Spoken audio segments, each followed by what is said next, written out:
Hey, so in this video, I'm going to show you 10 different side hustles that you can get started with in 2019 to make some extra cash. And this isn't going to be that typical video that you see people talking about swag bucks and online surveys and babysitting for extra money. Those are all very common strategies for making extra money and doing those side hustles. But I think you're going to find some value in this video. You're not going to hear of some of these ever anywhere else because I probably only myself was doing some of these when I was younger, but they were great ways to make an extra $100 a day or more in some cases for some of these different strategies. So if you're new here to the channel, make sure you drop a like, subscribe to the channel if you haven't done so already. We help people make more money, save more money, and build a better financial future for themselves. And we're not selling online courses here. This is totally free information. So let's just get into it. Now, the first one is something that I was doing when I was younger, 15 and 16, and that is by painting homes. This is especially great in the summer months or the warmer months, but I found that a lot of people don't want to get up on a ladder, even if it's a small ladder painting the interior of their home. They want to paint a room, their bedroom, and if they're getting older, 45, 50, 60, maybe 45 is not that old, but either way, a lot of people don't want to get up on ladders or stand up on their roof and paint their home, so they're willing to pay people to do it.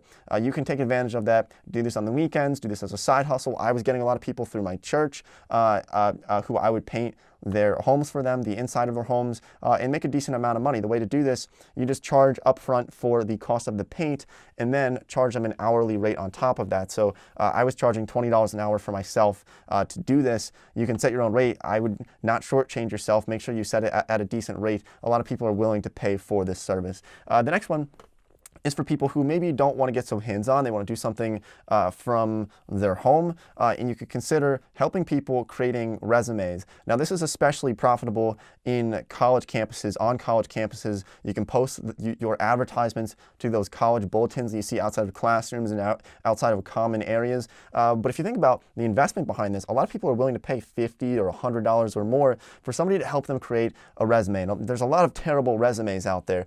So imagine if you could pay somebody $50 and they could critique your resume, help you build your resume, and that resume can then land you an $80,000 a year job. It can be a great investment for a lot of college kids. And plus, a lot of college kids, they'll just get their parents to pay for it because I guess that's what happens.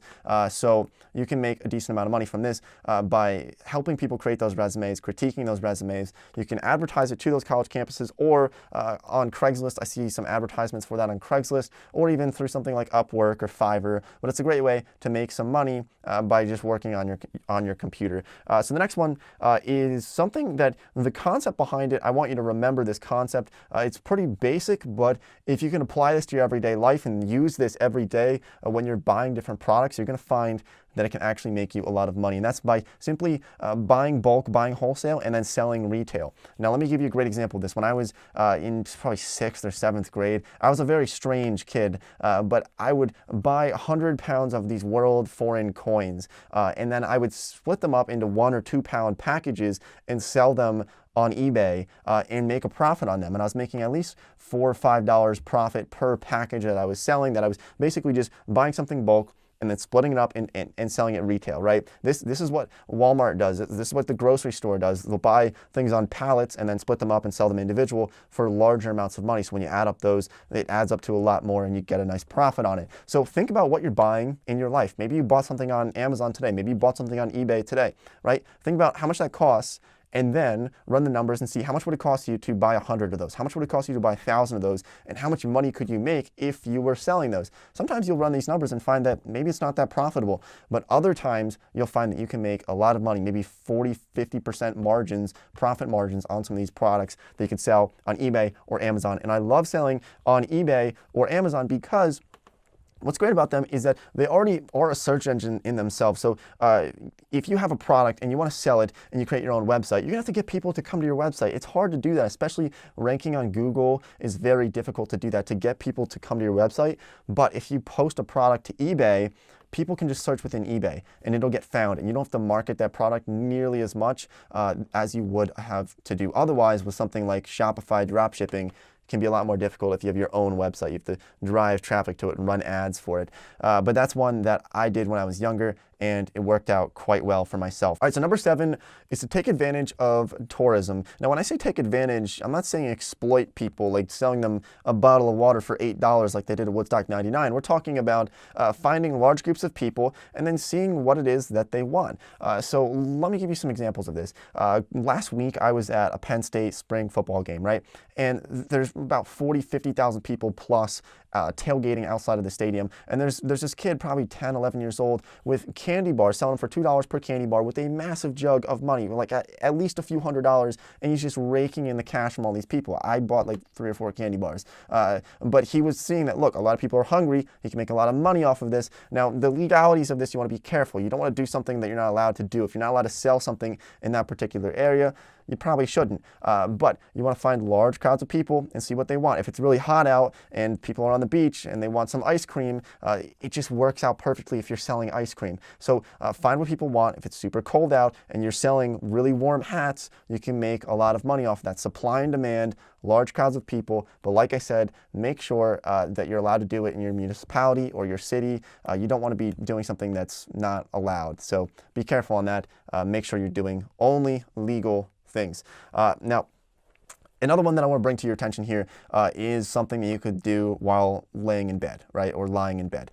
And it can be a little bit more difficult to build up over time, but once you build this up, I know people who are making $5,000, $10,000 or more per month by doing this, and that's by running your own Instagram niche pages, right? So I'll give you some examples here. Ryan Scribner has a page that's at least over 250,000 followers now. It's called Investing Simple, and he makes, I don't know the exact numbers on it, and I probably shouldn't tell you the exact numbers anyway if I did, but he's making at least a couple $1,000s per month from this Instagram page by selling products to people. I know some other people who have pages that they started back in September that have over 50, 60, 70,000 followers on Instagram, and what's great about this is that really having influence can almost directly correlate with making money. It really can, because if you have a lot of eyes on something like your Instagram page, you can find ways to sell them different products. You can find ways to make money through affiliate marketing. I don't really sell products on this channel. I don't have any online courses that I sell, but you know, building an audience can really help make money in the future. Maybe that's farther down the road, but it's something that takes patience.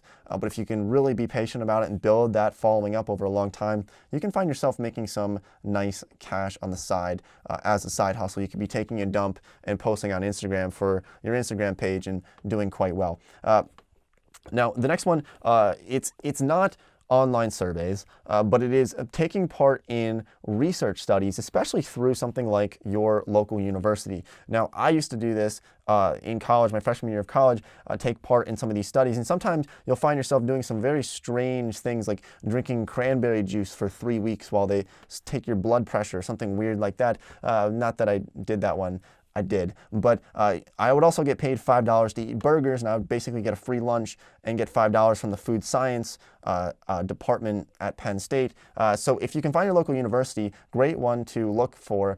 You don't want to be careful on how much of a lab rat you become. You don't want to be like taking all these weird pills that they might be paying you to take. Be careful on that. Make sure you can draw the line in the sand. I wasn't taking weird pills, but some people do some of those more clinical research studies that you can get paid thousands of dollars for, but you might end up with some serious side effects. So be careful with that. Only do the ones that you're comfortable with doing. But like I said, universities are a great way to do this. Look at your local university's website. Somewhere there should be a tab somewhere if they're a research university that will have these opportunities, and some of them you can get paid a few $100s, even a few $1,000s to take part in some of these research studies. So not online surveys. Online surveys, you're going to make like 42 cents a day. Don't waste your time with that. So this next one is not so much of a side hustle, but more so of a job, but I still find it to be important to put on this list, and that is by becoming a bartender. Now, especially if you're good looking, if you're attractive, just become a bartender. You're going to make a lot of money by doing this. I have friends who will do this over the summer between years in college at the beach, Jersey Shore, and make a lot of money, a couple $100s per night on the really peak nights by bartending. It's not something you can just walk into. You're going to have to build up and kind of work your way up to become a bartender. But once you do that, you can make a nice amount of money by doing something that maybe the hours aren't perfect, but it could be part-time. I know people who do it part-time, or it could be a full-time job as well. I don't want to downplay it. It's not really easy, but once you get into it, you can build up that skill and make money off of it. Okay, now the next one is by creating healthy dog treats or treats for different types of pets. People spend a lot of money on their animals, especially maybe if they don't have kids, and